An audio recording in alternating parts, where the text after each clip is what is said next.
After a long break for the 2019 presidential and National Assembly elections, the Nigerian Senate came alive, but adjourned almost immediately after for its inability to form the required quorum. Senate Majority Leader Ahmed Lawal, however, immediately drew attention to the poor attendance of lawmakers. This Senate adjourns until the 12th, 3 days after the elections would have been held. And let me also pray.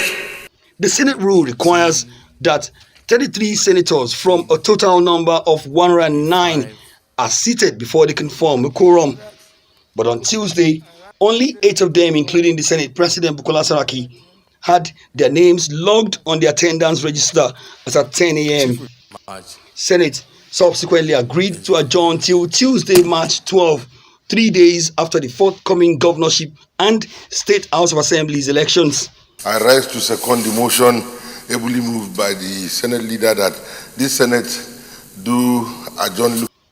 But all eyes were on the Senate President Bukola Saraki a day after losing his ticket to return to the Senate. But Saraki wasn't looking quite his usual self on a day he presided over the rituals of votes and proceedings, and conspicuously missing was his usual welcome speech to lawmakers after such a very long holiday.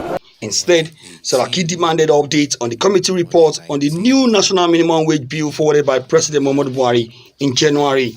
Point where I'm happy that Chief Whip is here, who is the chairman of the ad hoc committee on the minimum wage committee that we set up to brief us where we are, whether we have made more progress in presenting a report.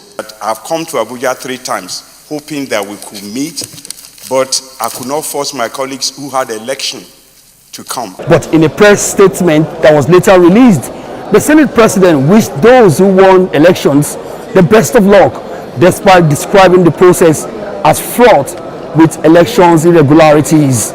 But with the elections and its outcome already taking its toll on the attendance of lawmakers in the chamber, the Nigerian Senate is expected to resume in 2 weeks' time. Omorbaz, AIT News, Abuja.